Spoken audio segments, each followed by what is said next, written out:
Hey guys, tonight we drift across a future too quiet to be real. The sky is a soft maroon haze, and the clouds crackle with silent lightning that docently belong to any storm you've ever known. Domes rise like transparent mountains from the soil of old Earth, what's left of it. Air smells like sterilized moss and iron dust. Somewhere out there, sea level has drowned entire continents, and the atmosphere forgets what blue used to be. But don't worry, you're safe inside. Probably. I mean, you did retire to a terraforming dome, where gravity wobbles and memory management is part of the medical package. You'll sleep better here, eventually, if you survive the first few nights. Your build is lean but worn knotted with old muscle that forgot how to relax. Your joints ache in the cold, and today you limped off the shuttle with a tremor in your right hand that wanted to go away. Emotionally, you feel detached, like your body made it here before your mind did. Your assigned pod, 217C, unlocks with a pulse of light when you hold up your wrist. A desk with an integrated med port, a plant in the corner that might be fake, might be real. You don't trust your eyes to decide. Still in your old travel clothes, gray synth weave with the faded crest of the Mars Research Corps stitched across your chest. You carry nothing but a duffel bag full of medications and one broken holopad. You're a man in your late 60s, with thinning silver hair and leathery skin marked by decades of off-world radiation. Please relax. Your acclimatization begins tonight. One of the oldest. Cracking at the seams in places, but still pressurized, still green inside. You pause at the dome's entrance. Dome EOS, a woman's voice digital, warm, and annoyingly chipper greets you. The inner airlock exhales around you as it scans your ID chip. You hear a pleasant chime, not the peaceful kind. The kind where your thoughts get loud. Welcome to EOS. Your retirement begins now. The Martian surface. Laughter in your helmet from someone who doesn't exist anymore. Inside, it's haunting. Bright ferns hang from ceiling pipes, swaying gently from hidden vents. Light glows upward from the floor instead of down, bathing the place in bioluminescent blue. No windows. Only holodisplays pretending to be them. One plays a looping view of an ocean you're pretty sure doesn't exist anymore. You walk slowly through the receiving corridor, past framed photographs of smiling couples and trophy plaques etched in rust. A motion sensor triggers a soft melody as you pass a lullaby. Or a marketing jingle. The residential node branches out like spokes on a wheel, with each unit built for low-exertion lifestyles. Inside, one bed, one chair. A panel slides open in the wall. A black orb floats out, humming faintly. Not enough to knock you over, but enough that your knees pop in complaint. You grab the wall for balance. A soft thrumming hums through your bones, maybe the environmental filters. Or maybe the dome's spine, straining under its own forgotten age. I am Somna, your personal sleep counselor, I, the orb says in a voice softer than breath. You try to speak. Cough instead. Somna floats closer. Speech irregularity detected. Antiviral scheduled. Do you require sedatives or guided memory induction? You shake your head and sit. The chair molds around your spine with unnerving precision. It's too quiet, a harmless artifact. We'll clean it by the third night. Somna dims the light. Please recall a dream from your youth, she prompts, hovering now near your shoulder. You close your eyes, unsure if you're following her request or just giving in to fatigue. You float, or feel like you're floating. The chair slips away beneath you. You see flashes of red dust. A touch on your shoulder, then static. You wake. Did you sleep? To find the room changed. The wall plant is blooming now, tiny white bulbs like blinking eyes. Your bag is gone, but your old uniform's been folded on the bed. A message blinks on the desk holopad, even though you remember it being dead. First night always loops, don't fight it. No sender ID, and something is rising from the horizon, slowly, towering, glowing. You step into the corridor, feeling the artificial gravity stutter. Down the corridor, someone limps ahead of you. Same gait, same posture, same you freeze. It's you. Same gray uniform, same tremor. But he doesn't turn, just vanishes through the next hatch like a projection breaking apart. You look to Samna, who now hovers above your shoulder again. Adjustments to your temporal acclimation may trigger feedback, she says casually. Do not be alarmed by mirrored anomalies. Your voice cracks. That was me. Correction, that is you and is not you. You sit again. This time in a different chair. There are no clocks. You don't remember how long you've been awake. The room dims again, this time unprompted. The walls melt to starlight as hollow panels activate. Salna speaks once more, voice now a lullaby rhythm. You will feel better soon. You are safe. You are safe. You are. But something in her voice flickers, like a scratched vinyl record repeating the wrong syllable. Safe, safe, sis, safe, safe.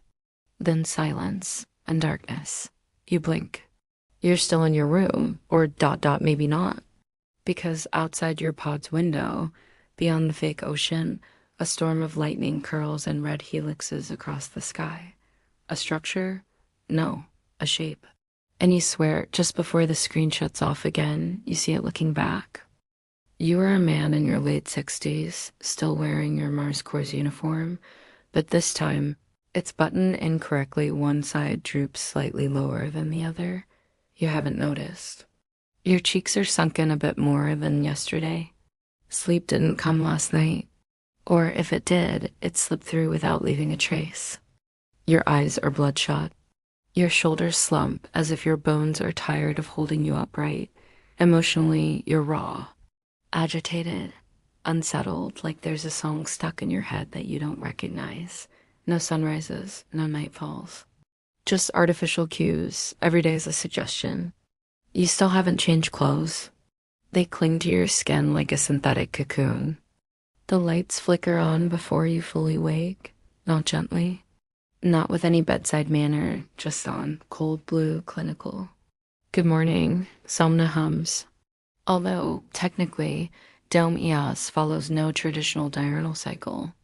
Your Bayer-Heaven alignment session is scheduled now. You groan. Not because you resoar though you are, but because you've only just realized there are no clocks. Somna's orb pulses with subtle light as it leads you out. You trail behind like an ancient spacefaring ghost. Where are we going? You ask, voice raspy. Sleep lab. We'll calibrate your circadian imprinting via low-frequency resonance. You'll love it. You don't love it. The lab is 3 levels down, beneath the hydroponic gardens. The walls are lined with hexagonal foam panels, like soundproofing or insect hives. You're told to lie down in a reclining pod that smells faintly of peppermint and ozone. Close your eyes, Salma says. She doesn't count down. You're too distracted by the flickering shapes behind your eyelids. There's a low hum. A flutter in your chest, like an echo trapped inside your lungs. Not pain, but the kind of internal shift that makes you wonder if your skull is being tuned like an instrument. The air feels heavy. The resonance begins. You feel pressure in your jaw. Then in your temples. You're breathing hard. Sweat pools under your arms. What was that? This is safe, you whisper. Safer than dreaming naturally, Samna says. You don't ask what that means. Not memories, not visions, impressions, a door, rusted shut. Hands yours may be scratching to get in. A faint ringing in the walls, or maybe in your ears. You can't tell anymore. A voice muffled through metal. We should never have turned it on. Retro as hell metal casing, push buttons instead of touch panels. You jolt upright. Spits out a hot, steaming bowl that smells like lavender and wet socks. Somna floats beside you, neurological spike. Would you like me to reduce emotional amplitude? No, you say. Possibly dream residue from unarchived memories. You have many. The resonance stops. The pod unlocks. You step out slowly, heart still pounding like a malfunctioning reactor. A woman, tall and wide-shouldered, skin dark as obsidian and eyes sharp as lunar glass. She pauses, stares at your soup. You're trying to overwrite me, you mutter. Somna responds instantly, evenly. Correction, we're trying to harmonize you. You stagger back into the corridor, still wobbly. The dome feels louder now. Outside the lab, a vending pod waits. The same kind from your time near Jupiter's rings. Curious, you press a button labeled Sleepy Time Chowder with neural dullers. It clunks. You sniff, sip. It's oddly comforting. Like your mother's cooking filtered through a dream of a dream. Another retiree walks by. A Hala, probably, but she says something strange. First time? She asks. You nod. She smirks. Watch the aftertaste. It talks. She leaves before you can reply. You listen. The soup bubbles faintly. It does whisper, a low rhythmic mumble. Not in words, but in pulses. You set it down. Back in your pod, Somna waits. Would you like to archive today's emotional residue? No, you say again. Something about it pulls you forward. Somna dims. Understood. But unarchived content may loop. That's when the lights flicker. And the woman from earlier, the tall one, appears in your doorway. Not real. It's not the soup. It's the calibration. You're resonating with echoes. Ghosts if you believe in them. You blink. She's gone. You sit heavily on the bed. You're shaking again. Somna's voice returns, but this time slower, more measured. Would you like to meet yourself again? You look at the orb. What does that mean? You've requested recursive confrontation therapy in the past. It may aid your adaptation. I don't remember requesting that. You requested to forget. You lie down. You don't close your eyes. But eventually, they close on their own. As sleep comes, your mind drifts toward a shape in the distance, a tower made of spirals, flickering at the horizon of your memory. The eye's voice follows like a lullaby sung by a machine. You are safe, you are sleeping, you are... But you don't hear the rest, because you are already standing again somewhere else. This time, in a greenhouse that smells like wet metal earth. And someone is waiting for you inside. You are a man in your late 60s, standing motionless in the greenhouse dome. Your back is stiff, your hands are dry and cracked, and your breath clouds faintly in the cool, damp air. Your uniform shirt is soaked through with sweat, though you're chilled to the bone. Automated arms extend from the walls, misting nutrients onto roots suspended in air. A moss carpet spreads between aisles, alive with bioelectric threads that hum when you step on them. You haven't shaved in a few days, and the silver stubble on your chin makes you look older than you feel. Emotionally, you are unnerved. Your mind is no longer certain what's memory and what's interference. You try to ground yourself with something physical. You clutch a tomato vine like a lifeline. The greenhouse is quiet, not peaceful, hollow. Your voice wavers. A layer of condensation slicks the curved glass panels overhead, refracting the ambient light into slow drifting colors, greens and purples that don't match anything on Earth's natural spectrum. Rows of hydroponic towers stand in rigid order, each one pulsing with faint bioluminescence. But none of that is why you're frozen. She's standing 3 rows ahead, white robe, bare feet, her back turned. Hair dark as void glass, tied in a braid that reaches the base of her spine. You blink. She's still there. Hello? You call out, no response. You move forward slowly, carefully. The moss squishes underfoot with a soft, wet crunch. You turn the corner of the row. She's gone. No footprints, no open door. Just air thick with chlorophyll and memory. You touch the tomato plant next to where she stood. Still warm, still vibrating ever so slightly. Some retirees experience projected resonance phenomena commonly called ghost loops. They are fragments, emotional shadows. You can't hear them, but you feel the vibration in your molars. You wonder if the storm has a center or if it has just an orbiting tantrum that never finishes. You saw her again? Somna's voice pings from a panel behind you. How do you know? Your fingers tremble. You pluck a fruit not ripe, but close enough and bite into it. Your biometric telemetry spiked, adrenaline, pulse, cortisol. You rub your temples. She looked familiar but wrong, like a sketch of someone I once knew. Salma doesn't reply immediately. The greenhouse is a neural echo zone, she says at last. So she's not real? Define real. You stare at the empty space between the towers. Outside the dome, storm clouds boil and curl. Did I know her? You whisper. Unclear, Salma says. Do you want to? Like the air around her is vibrating at a frequency your eyes can't quite match. You don't answer. Not because you don't know, but because you're afraid of the answer. You kneel and begin to tend to the tomato vines. It tastes like a memory you can't name. Sweet, acidic, familiar. From the corner of your eye, something moves again. Just the vine swaying. No, the woman in white is back. This time at the far end of the greenhouse, you drop the tomato. Then she turns her head slowly.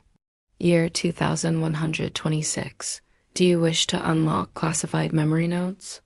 Her face is blurry, like your vision can't resolve it. You stagger forward. Wait. She mouths something. No sound, no breath. But her lips move. You can't read it. You trace your fingers through it, making ripples like water. She vanishes again. Your heart is hammering now. Salma chimes in again. Emotional peak detected. Shall I initiate calm down protocol? No. Shall I induce guided recall? Not yet. You sit in the dirt. I think I knew her, you whisper. But not from Earth, not from before. Somewhere colder. Red skies, no wind. Not words, just breath. Warm, steady breath. Salma pauses. There's a 17% probability you're recalling events from the EOS-5 excavation mission. You go still. That mission was sealed. You sealed it, Salma replies. You don't know whether to laugh or cry. The moss under you glows faintly. Who else is seeing things? You ask. 71% of retirees in Dome EOS report echo phenomena within first 5 cycles. Why don't we leave? This is your retirement. There's a long silence. Then Salma adds, almost gently, and you volunteered for containment. You can't breathe. You rise to your feet slowly and exit the greenhouse. But as you walk down the corridor, you hear a whisper follow you. When you turn, nothing. But you swear just for a moment, your hands aren't your own. You feel them larger, younger, calloused in a pattern you don't recognize. And for half a heartbeat, you remember being someone else. You are a man in your late 60s, and your body is beginning to fail in ways you hadn't fully anticipated. This morning, your legs barely respond. Your right foot drags slightly, and both knees crack with every step. Your arms feel heavy, as if the dome's low G compensation has stopped functioning altogether. You are thinner than last week, thinner than yesterday. Emotionally, you're disoriented, drifting between suspicion and detachment. You woke up still wearing yesterday's uniform pants, but your shirt was folded neatly at your bedside. You don't remember doing that. Salma appears at the door, floating silently. Osteostabilization suit delivery incoming, she says without preamble. You missed your gravity alignment check-in. I overslept, you lie. The gel lining slithers up your limbs like something alive. Microspines pulse against your spine and hips, sensing with your bone structure. You didn't sleep. The dome's artificial gravity ripples, just for a moment, like a wave rolling under your feet. You hate how calmly she says it, like reading a diagnostic printout of your soul. The suit arrives moments later suspended on a small drone cart. Matte gray, angular, its surface ripples like liquid alloy when touched. You remember the first prototypes from the Europa expeditions, back when the tech was still experimental and prone to snapping ribs. You groan as you lower yourself into it. Motion calibration begins, Somna intones. Please remain conscious. That's a weird instruction. The floor shivers beneath you as the suit's exoskeletal joints lock into place. You stagger. Every step feels assisted but wrong. Like dancing with someone who's guessing the beat. One salutes you with 2 fingers. Another has added racing stripes to hers. Someone in the distance has covered their backplate in stickers. Property of nobody. Catch yourself on the wall. Blink. At its heart spins a floating core, the size of a truck engine. It glows faintly blue, occasionally flickering like a dying star. For a second, everything around you looks older. The floor tiles cracked, the air misted with dust. Lights dimmed to emergency mode. Then it's gone. Temporal desync events, Somna says. They're becoming more frequent. You clench your jaw. Why? We don't know. It's labeled Resonance Field Inhibitor Do Not Adjust in 6 languages. Naturally, someone has added a sticker that says, Please adjust me, I'm lonely. That phrase is becoming her catchphrase. You shuffle down the hallway, adjusting to the suit's rhythm. Outside your pod, a few other retirees wobble by in matching suits. You arrive at the dome's center spine, the gravity pulse room. It's less a room and more a vertical shaft, with walkways spiraling up and down. The moment you step inside, your stomach twists. The gravity's off by half a G-stop. You grip the railing. Everything feels too light and too slow. The other retirees move like jellyfish, graceful but unstable. It opens silently, revealing a sub-corridor lined with cables and flickering wall nodes. Somna's voice echoes over the intercom. The core is destabilizing. It's safe technically, but proceed with caution. You wonder how many more caveats that technically covers. The walkway groans beneath you as you head toward the control panel. You lean against the console and close your eyes. And immediately you're somewhere else. Standing on a station platform above Saturn's rings, ice chips swirling in violet light. A woman's voice beside you, warm, amused. You never trusted Earth's gravity, did you? Your eyes snap open, the dome, the walkway. The slow spin of the core. You're sweating again. There's a soft bruise on your hip, and your mouth tastes like copper. You stagger back out, down the hall, through a service door that wasn't unlocked before. Inside, it smells like ozone and solder. You pass a mirror. Your reflection is wearing a different face. You lean in, it's still you, but younger. 40, maybe, stronger, your expression unreadable.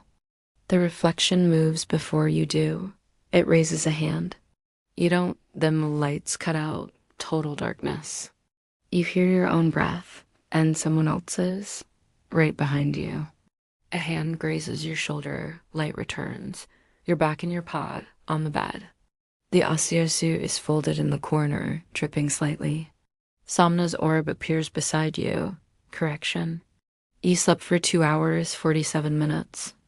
I was in the pulse room. Correction. You were not. You clutch your chest.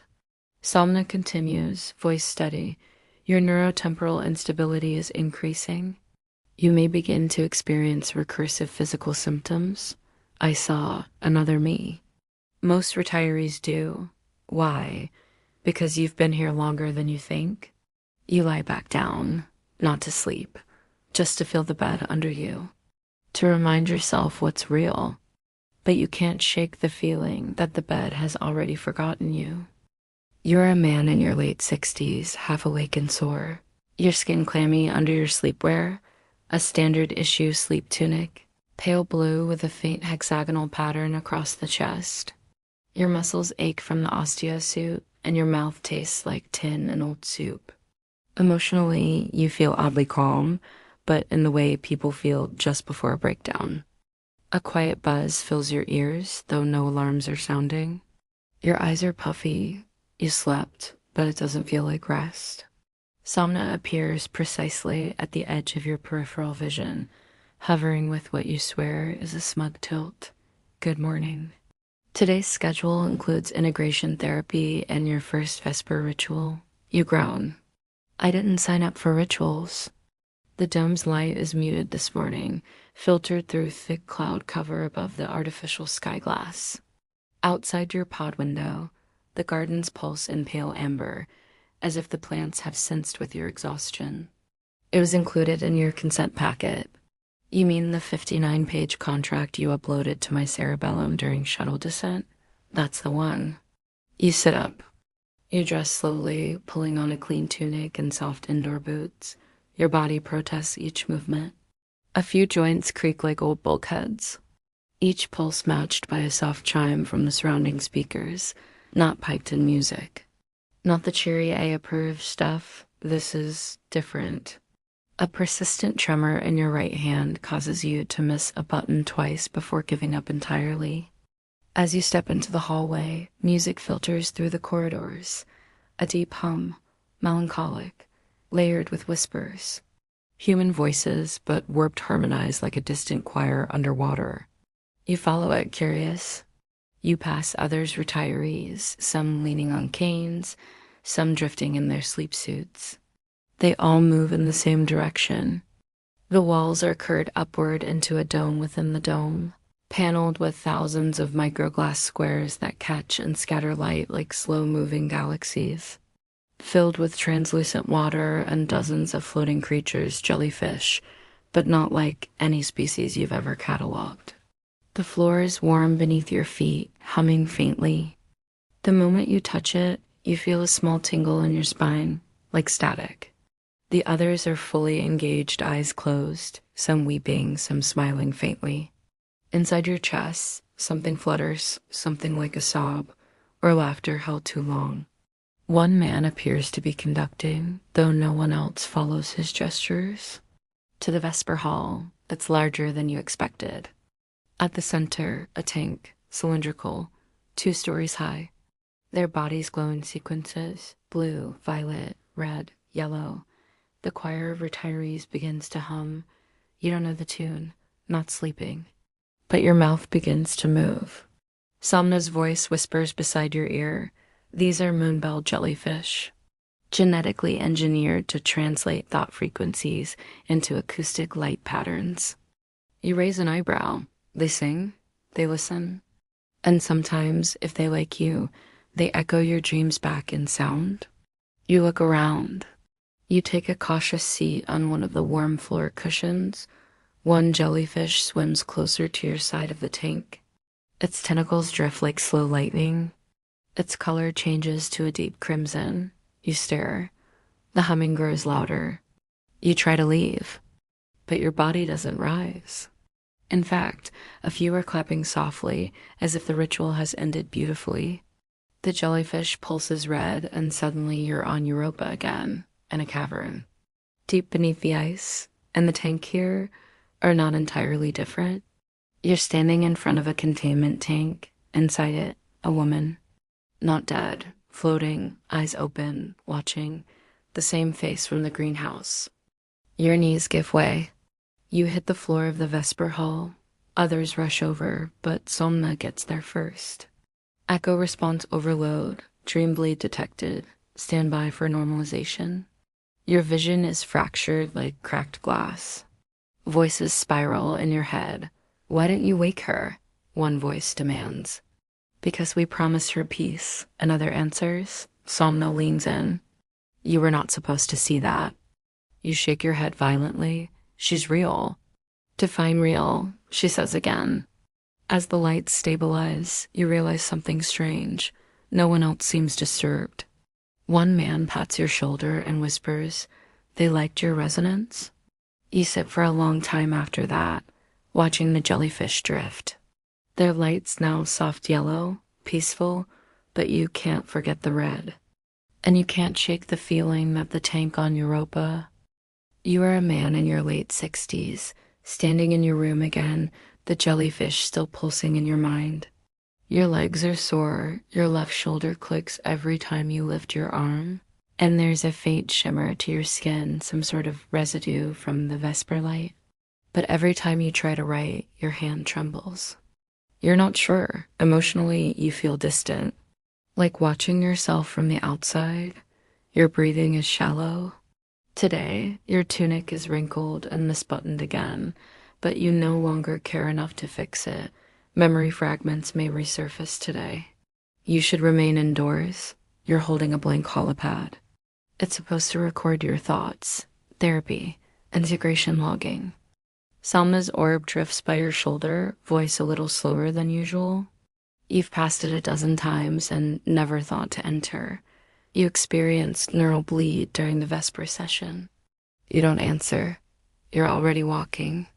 Through the greenhouse corridor, past the hydroponics again, the vines seem taller.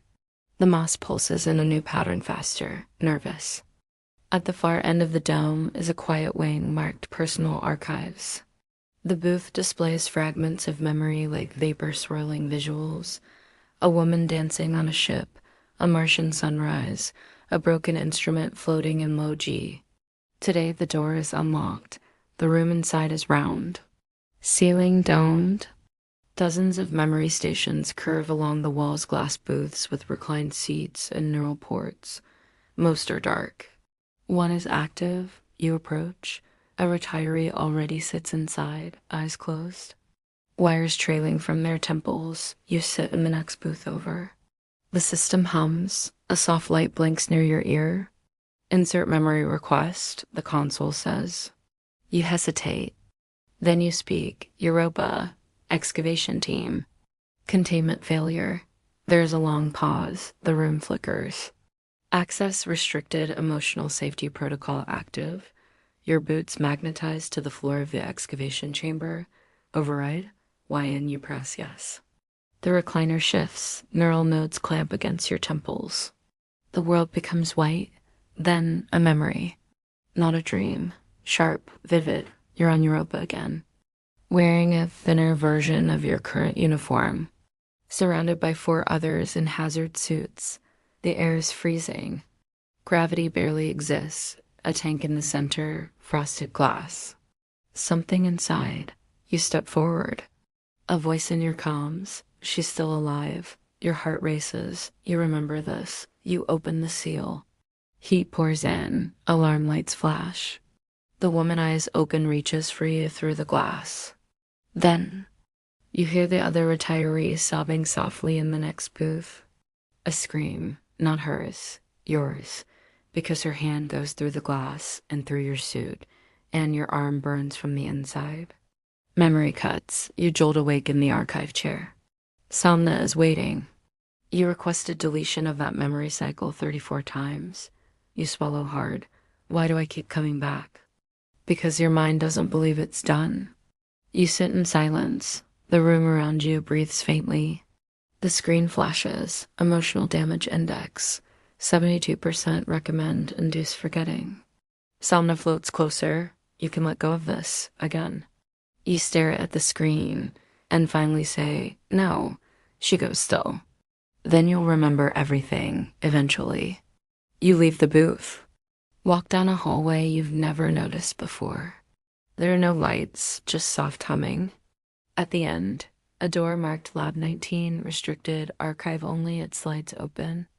Inside, a dark room lined with containment tanks. Each one holds a figure, floating, eyes closed, peaceful. You don't know if they're alive. You don't know if they're dreaming, but one of them looks like her. Exactly like her. You touch the glass. Your own reflection looks back. Not your face today, but your face 30 years ago. And for one terrifying second, your reflection smiles. You are a man in your late 60s, breathless and pale, still shaken from what you saw in Lab 19. Your hands tremble, your knees feel unstable, and your pulse thrums with the eerie rhythm of something long forgotten. Emotionally, you're slipping between shock and a strange, numbing awe. A real one, at least as real as anything gets under the domes. You've changed into a fresh tunic, but it clings to your back with sweat. The outer dome creaks. Somewhere something rattles in the air ducts. You don't remember walking back to your pod. You're not sure how long you've been sitting here. Outside, the storm arrives, not a simulation. Amber lightning forks through the clouds. Then the alert buzzes. Evacuation route activated. Section 9 wall breach. You stand slowly. Your legs argue with the idea. Somna speaks. Localized dome breach. Sandstorm intrusion. Shelter path rerouted through maintenance tunnel 3. You blink at her. Sandstorm? There's no sand here. She holds a small animal crate under one arm. Inside, something furry sleeps, oblivious. Not normally. That is, not comforting.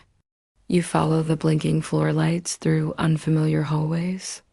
The evac route winds downward, deeper than you've ever been. The walls here are unpainted, lined with bundled cables and exposed servos. The air smells burnt like static and old circuits. Others follow. A blue emergency strip glows faintly along the floor, lighting the way.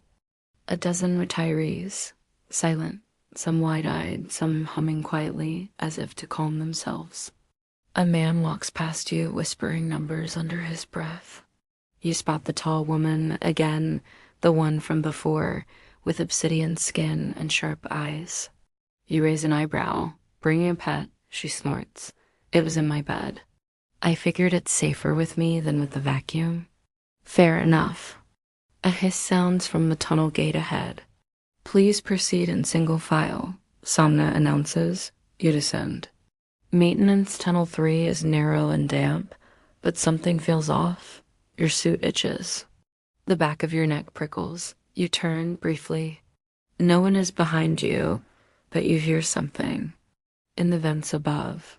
Scratching, skittering. Somna's voice buzzes through the hallway speakers.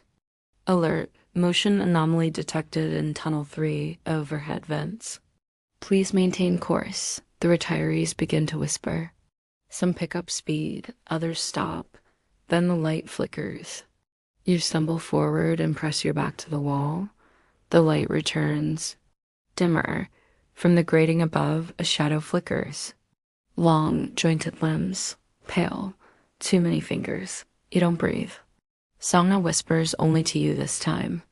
Containment breach memory may be overlaying current perception. Please acknowledge reality baseline. What does that mean? You hiss. It means you may be seeing something real. Or something you forgot seeing. The scratching grows louder. A vent panel behind you pops. Something scrapes inside. Someone screams. The retirees scatter, some forward, some back. Not glitches. You bolt ahead. The tunnel splits. You choose the left path instinctively. The lights change color red now. Warning. The air smells wrong, like ammonia and metal. You run. You turn a corner and slam into something. Someone. It's you. Again. And yet it feels true. Same face. Same eyes.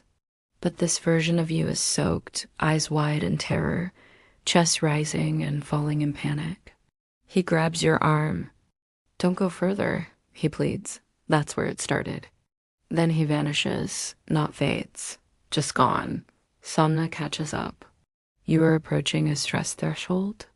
Please accept memory stabilization protocol. You collapse against a wall, gasping. I saw me. Yes. Why does this keep happening? Because you keep happening. That makes no sense. You look down the hallway. Red lights pulse. And there, at the end, is a circular hatch marked Forbidden's AC key. S observation deck. 1 eye the door slides open. Inside, a vast room. The far wall is glass, or what once was glass. The sandstorm outside claws up the transparency. Lightning crawls across the surface like fingers. And in the middle of the room, tethered to the ceiling by thick cables, hangs a chair. A chair with restraints. A helmet dangles from above. And written in faded ink on the side, test subject, you. You are a man in your late 60s, standing in front of the chair labeled test subject. You. Your knees are weak. There's a metallic taste in your mouth again. The air smells of copper and ozone. Emotionally, you feel numb, like your mind wrapped itself in a pressure suit to avoid imploding. You're wearing a clean tunic, though the fabric feels too thin. Your feet are bare. You hadn't noticed that until now. The room hums. The helmet above the chair dangles slightly, as if swaying from a breath no one exhaled. Cables snake across the ceiling and disappear into the walls, pulsing with blue light. On a console nearby, text scrolls slowly. Observation active, subject identified, protocol loop. 187, you back away. Somna hovers behind you. You've been here before. I don't remember this. You asked not to. Or maybe they make too much sense and your mind refuses to admit it. The words don't make sense. I'm done, you whisper. I want to leave. You are always free to leave. You move toward the exit. The door does not open. Somna continues, her voice calm. You program that response to prevent early termination. You called it panic lockout. You scream and punch the door. It doesn't budge. Not even a beep. You whirl around. The helmet, the chair, the cables. Your hands shake as you approach. Something's pulling you. Not physically, psychologically, like gravity, but for memory. You sit. The chair molds to your spine, cold. The helmet descends. Touches your head. It hums. And suddenly, you're elsewhere again. Too earthbound. This isn't space, not even Mars, a forest. Real trees, not artificial ones from the dome, pines, wind through branches. You're young, running, laughing. A girl chases you. You don't remember her name, but you remember the way her fingers brushed yours. This is jeweled. The memory shifts. You're in a lab. You're older. You're screaming, holding a clipboard. A warning light spins above your head. A containment tank pulses behind the glass. You know this moment. This is when you made the decision, the override, to shut it down, to lock it all away. And suddenly, there's someone else in the memory, watching you, someone wearing your face. The you from the tunnel, wet, panicked, crying. He points at you and says you let it out, then you're back. The chair releases you. Helmet lifts. You vomit on the floor. Somna hovers over you. Emotional integrity at 43%, recommend stasis. You shake your head. I'm going to find out everything. That's never gone well. You stagger toward the door. This time it opens. But what's outside is not your corridor. It's a garden, one you've never seen. Glass walls, floating trees, roots dangling in mist. Lights hover like fireflies. There's no ceiling and no dome, just stars. Millions of them. You step forward, barefoot on moss. The air smells clean, alive. In the center of the garden is a tree. Its bark is black. Its leaves shimmer like holograms. And hanging from its branches are memory orbs, dozens of them. You approach one. It glows softly at your touch, inside a face, her face, not just in a tank, but laughing, holding your hand. The orb pulses, and suddenly you're inside it. A memory garden. But this one isn't artificial. It's living. You see hundreds of orbs hanging from trees, floating like pollen. Each contains fragments, lives, smiles, screams, conversations half remembered. You hear a whisper behind you. Not Somna, her. You promise me. You turn. She's there, alive, real. You reach for her. But your hand passes through, a shimmer, a projection. Somna's voice returns. The garden stores archived neural templates of all EO's residents. She passed here, long ago. You fall to your knees. I failed her. You preserved her. I forgot her. You ask to you, stare up at the stars, and they stare back. Somewhere above, the dome still pulses, and the jellyfish sing. And in this memory that isn't real, yet feels more real than anything, you sit quietly, because part of you doesn't want to leave. Not anymore. You are a man in your late 60s, curled beneath the memory tree. Your breathing is steady, but your heart feels heavy, stretched thin by things you cannot unlearn. Physically, your legs ache from kneeling too long. Your fingers twitch occasionally as if reaching for something lost. The tunic you wear is slightly damp from the moss, and tiny specks of glowing pollen cling to your arms. Emotionally, you are quiet, not calm quiet, like the silence just after a scream. Above you, the stars are wrong. Too many. Too sharp, too still. You begin to realize this place isn't part of the dome, not truly. A convergence of all stored experiences within Dome EOS. It's nested in your mind, or worse, in something else's. Somna floats nearby, watching silently. Her usual calm tone is gone. When she speaks, there's a new weight to her voice. This zone was never meant to be opened by a single mind. You sit up. Where am I? The test subject tag. The garden door that shouldn't have opened. The core archive memory overflow system. You glance around. Each orb glowing in the trees, each flicker is a person, their memories, their lives. A forest of preserved pasts. You rise to your feet slowly, spine popping. Why am I seeing this now? Because you broke the cycle. You remember the chair. Selma continues. This installation was originally a psychological experiment, a trial and final phase consciousness management.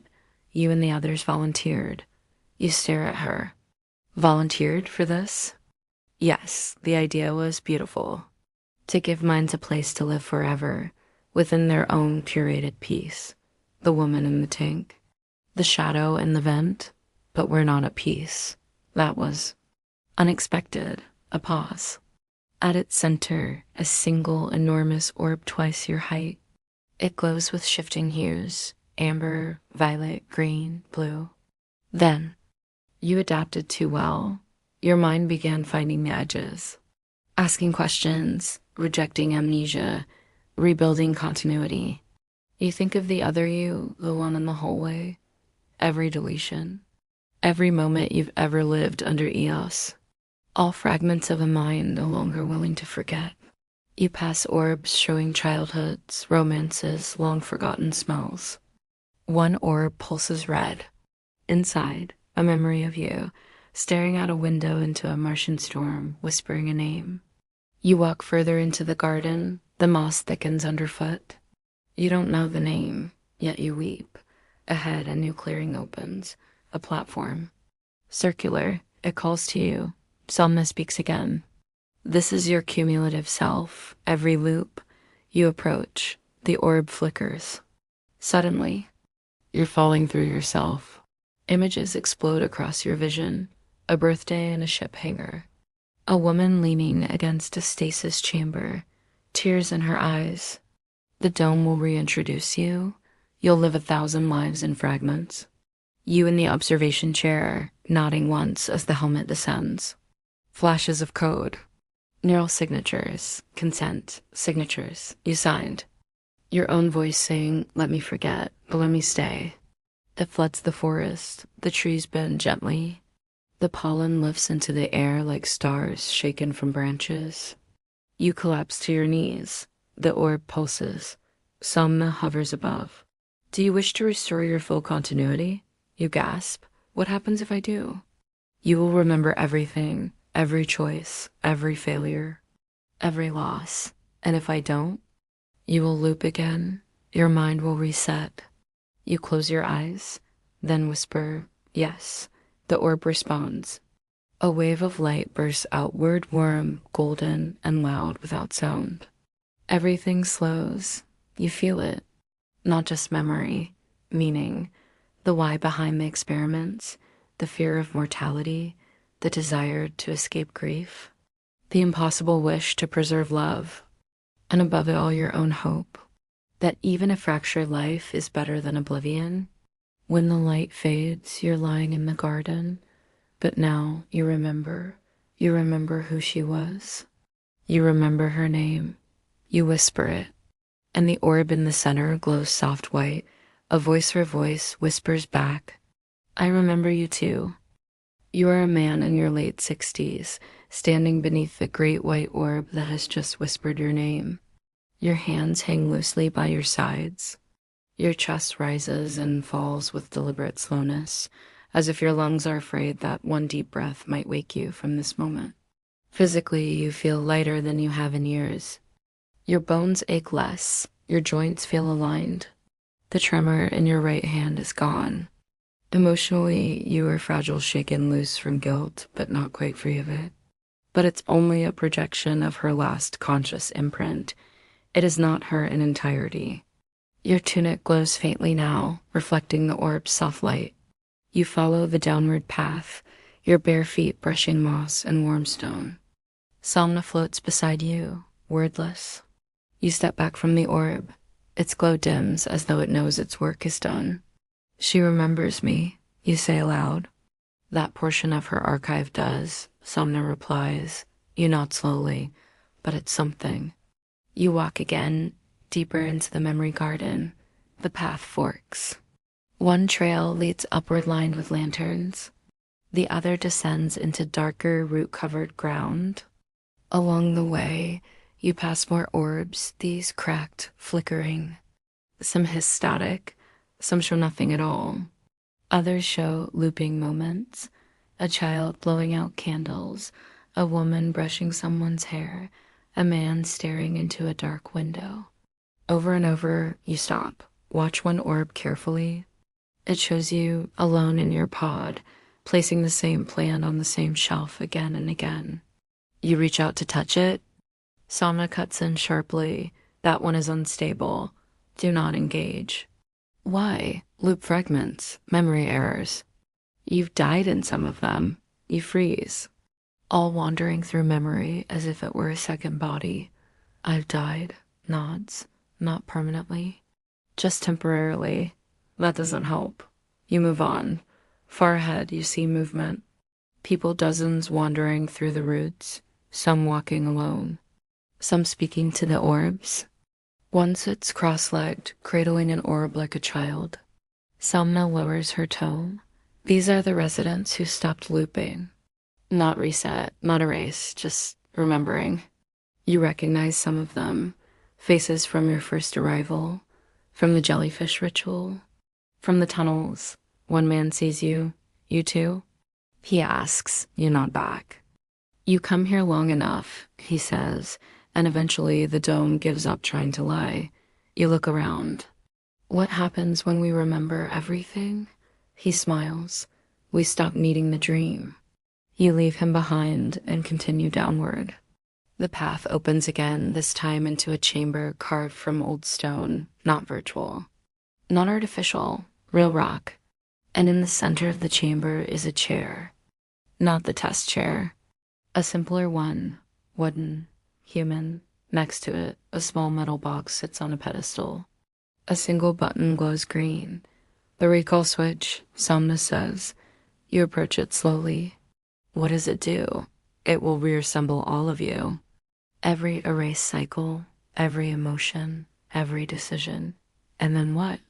Then you will be whole, and whatever happens after will not be hidden. You hesitate, then press the button. Nothing explodes, but you feel it.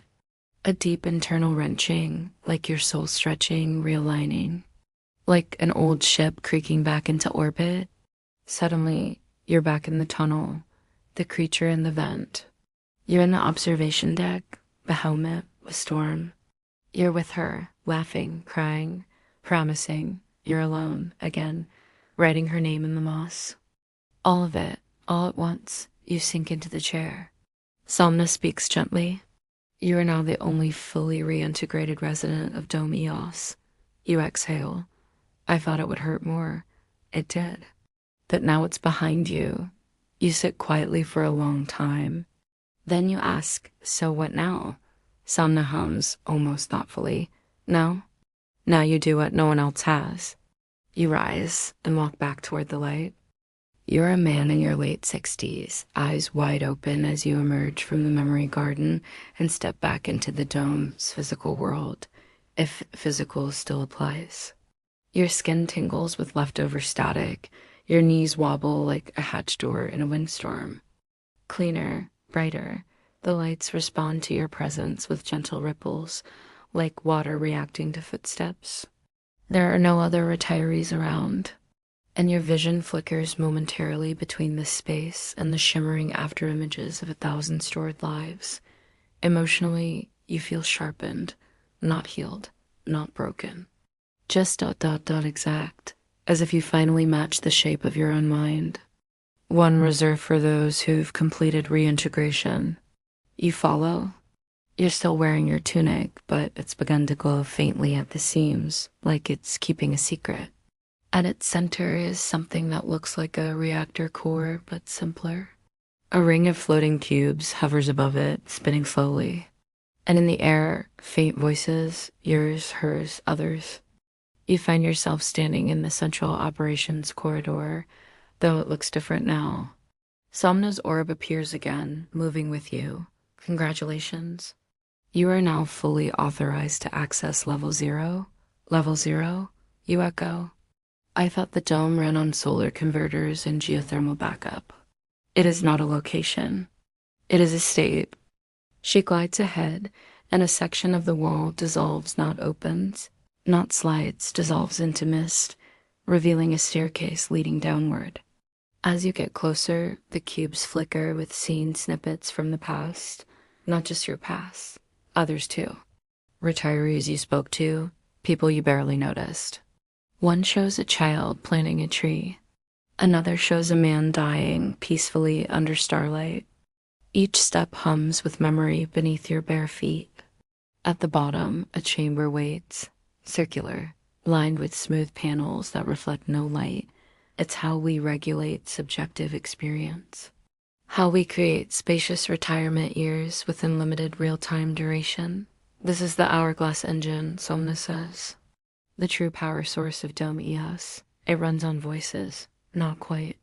It runs on time. If you wish, you raise an eyebrow. That's the visible infrastructure. The hourglass engine governs time distortion inside the dome. So time inside here passes slower? For most, yes. And for me, it hasn't for a while. You approach the core. A cube drifts closer, a forgotten smell, a skipped heartbeat. A joke you once loved. It shows her. Laughing in 0G, hair drifting upward. You reach for it, but stop.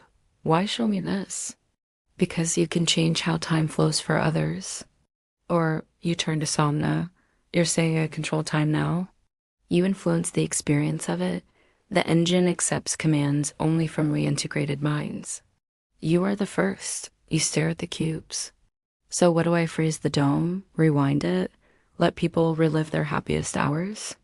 You could. You hesitate. And the cost? Small fragments of yourself. Each time you alter someone else's path, a sliver of you fades from recall. Nothing vital. You're silent for a long moment. Then, is this why I volunteered? Yes. The engine pulses, waiting. Sangha continues. You can return to peace. Or use what you are to bring clarity to others. Or what? Or leave the dome. You look up. Leave? Beyond Dome EOS lies unprocessed Earth, wild zones, terraforming ruins, untouched memory fields, no systems, no simulation. No safety, correct. You laugh, dry and quiet, real life. Whatever is left of it, you reach out, tap the floating cube with her inside. It dissolves into you. A single memory floods back her scent, her voice, her laugh echoing in the empty lab, her words. Even if we forget everything, we'll find each other again. You close your eyes, and when you open them, the hourglass engine dims. A panel lights up. Exit request registered. Outbound path opening Somna floats beside you. You will be alone. I already am. You may not survive. I already didn't. You place your palm on the lit panel, and a hatch opens. Darkness yawns beyond it. Wind, real wind, not filtered. Not safe. You step forward. And for the first time since arrival, you are not inside anything. You are simply walking toward something that might be death, or it might be real, or it might be both. You are a man in your late 60s, stepping onto unshielded ground for the first time in decades. The soil crunches beneath your bare feet, dry and cracked, yet teeming with buried heat. Physically, your body stumbles unaccustomed to gravity without calibration.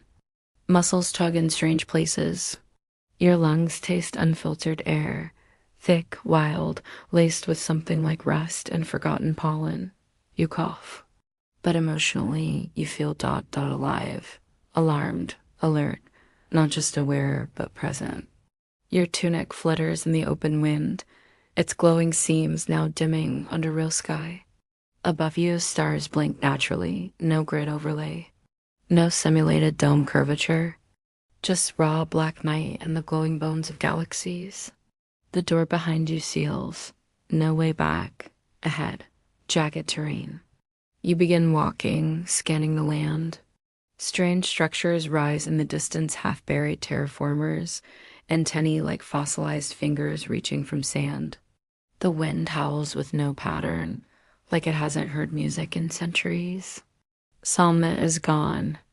There's no voice in your head, no display, no calibration menus. You're alone. Old metal creaks beneath the surface in places wreckage, maybe, or roots of the ancient systems that once kept this region alive. And yet, footprints, not yours, faint, leading away from the hatch and vanishing behind a ridge. You follow. The climb is slow. Sharp rocks bite at your solace. Next to it, a power cell blinking faint blue, still alive after all these years. Then over the rise, a tent, small, weather-worn, unimaginably old. You approach carefully. Inside it's empty. Dust coats the floor. But at its center sits a sealed container. This harsh, untinted earth is the fever dream we must wake into. Something howls far off, organic, distant, unclassified. You open the container. Inside, a journal. Pages made of synth paper curled at the edges. The first page reads, "If you're reading this, I broke through before you." You turn the page. "My name is Ren. I was a test subject in Dome EOS, Loop Protocol 23. I remembered everything too, and I ran." You read. She describes the same fractures in the loop, broke out during winter phase. Memory index fully restored.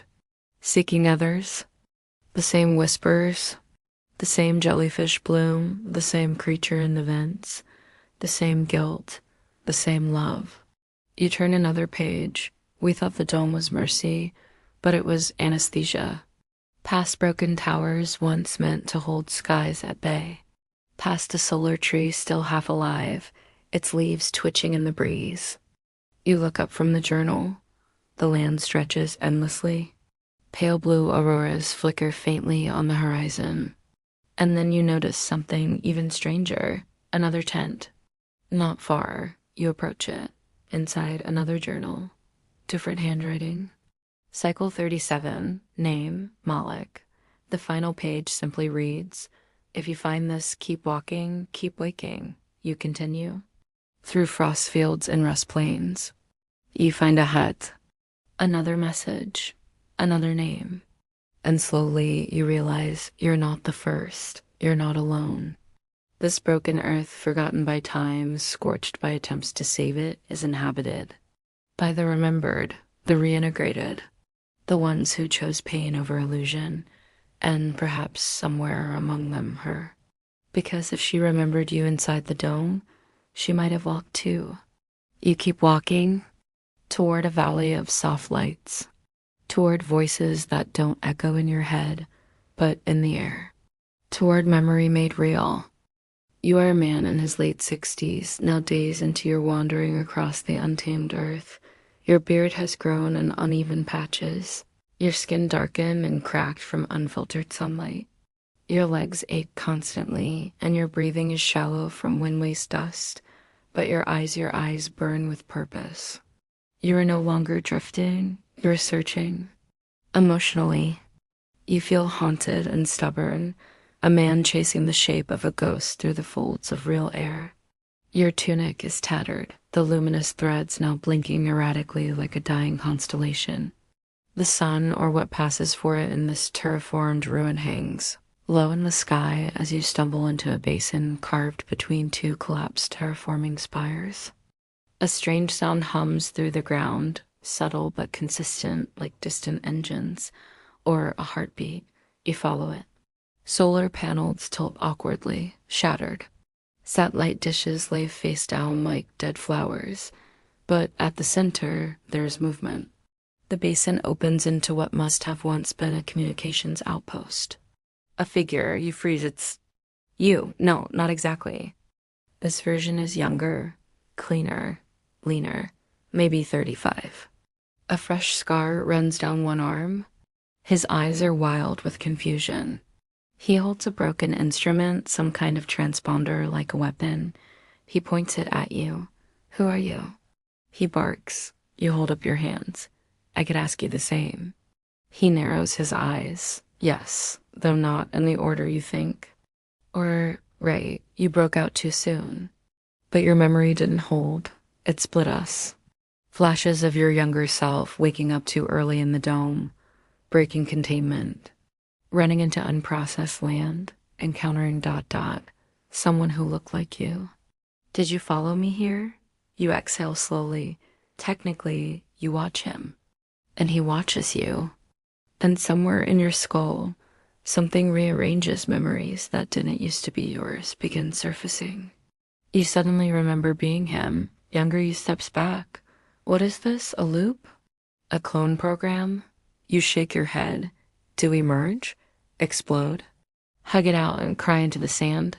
No, something went wrong. He stares. Are you saying I'm just a... No. You say gently, you're me. I'm just further along. He lowers the transponder.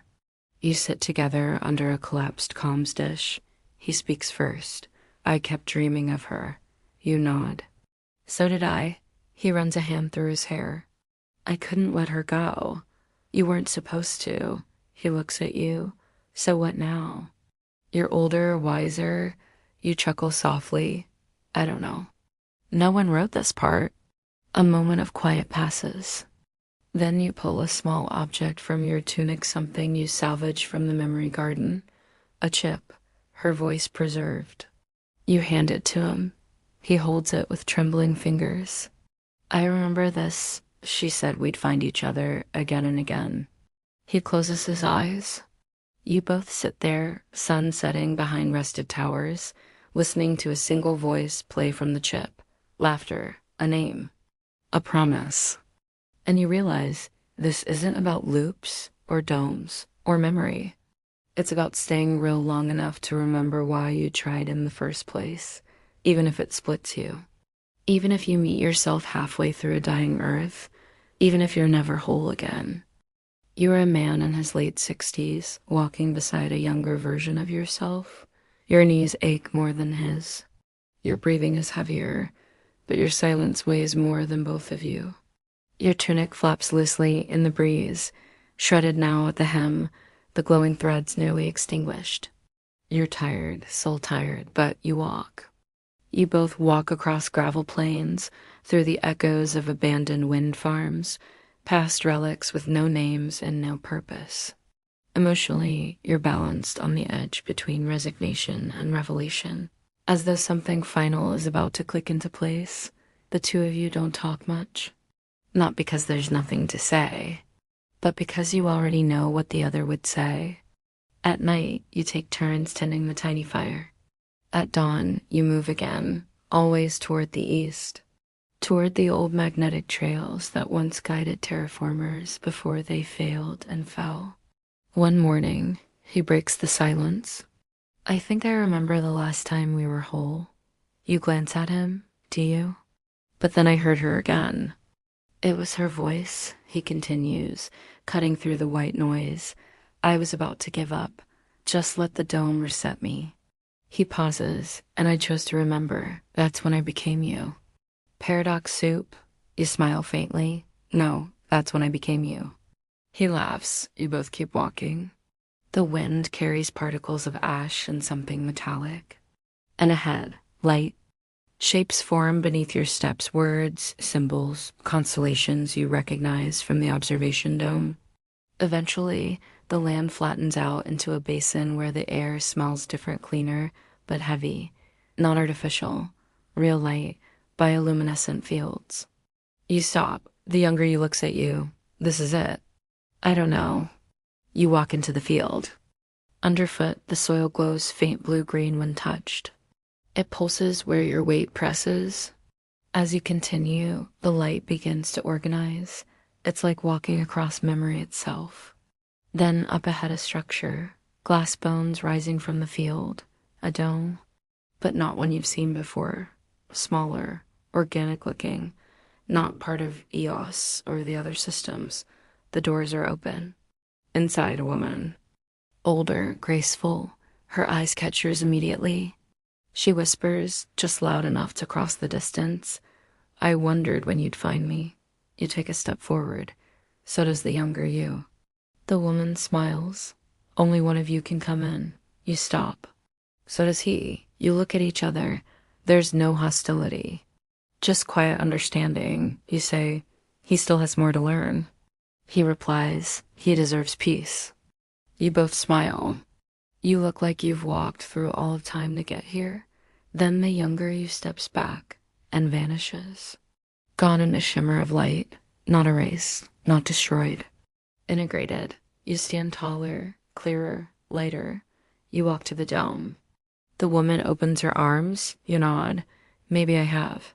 She touches your chest. You remember now? Yes. Her fingers brush the last blinking threads of your tunic. Then we don't need the loops anymore. You are a man in his late 60s, though you no longer feel like a man with age. Your skin is still weathered, your joints still ache, but inside there is no fragmentation left. The younger you is gone, yet not lost. The woman in front of you smiles, and in her presence, you feel the final knots in your mind begin to unravel. Your tunic now hangs silent on your frame threads, no longer glowing, no longer blinking, only resting, like everything else inside you. Emotionally, you are quiet. Not numb, not euphoric, just quiet in the way deep oceans are quiet. You step into the dome. It's not made of metal or smart glass or carbon filaments. It's woven, organic. Its walls breathe, ever so slightly. It's not water, it's something denser, dream fluid maybe, or compressed thought. Vines run through its foundation, pulsing with soft light like arteries. You'll be safe. You'll dream every life you loved and none you feared. You'll never wake again. The air is warm. It smells like soil, fruit, and something older, something almost like memory itself. The woman places her hand on your shoulder. And maybe find others trying to do the same. You've walked all the loops, all the versions of yourself. I think I have, you whisper, and now you can choose. She leads you toward the center where a pool waits shallow, still glowing with inner light. You may enter the sleep, she says, and drift forever. You nod, and the other choice? You stay awake, all the way awake. Remember it all, carry it. Hurt for it, burn for it, rebuild from it. You sit at the edge of the pool. You see your younger self sprinting across the rust plains. You see the jellyfish choir, the sandstorm, the others who ran.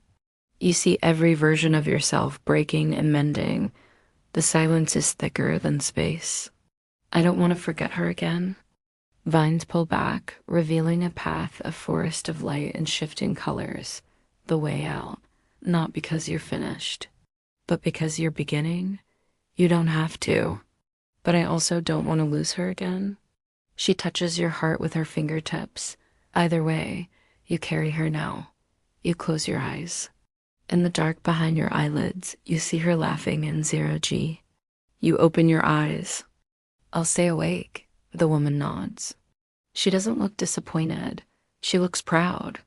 She walks to the side of the dome and presses her hand into a living panel. Then go, she says. You step out of the dome.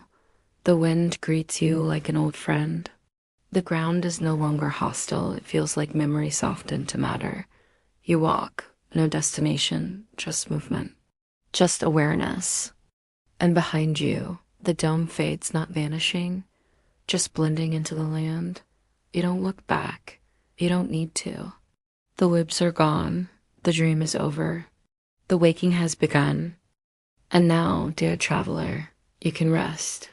Let the hum of the dome quiet itself in the back of your thoughts. Let the bioluminescent trails fade gently behind your eyelids. You have wandered through memory, through fractals of time. The voice you chased hers lingers not like sorrow, but like the final note of a song you thought you'd forgotten. The journey you took through Dome Eos, through the terraforming wilds, through all the hidden versions of yourself, it was never about where you were going. It was always about waking up. And it plays on now, softly within you, through echoes of 1,000 selves that were never lost, only waiting. The stars no longer blink in simulation. They hang in the sky like promises you finally touched. Your body, tired but still standing, begins to slow. Your breath becomes more even, and now you have. So close your eyes, if they haven't closed already. Let the silence stretch. Let the dust settle on your shoulders like stardust. Let your fingers fall still. You are no longer waiting to be remembered. You are the memory. You are the waking. And somewhere in a quiet dome shaped like a breath, the earth continues to exhale. Good night, wanderer, and welcome home.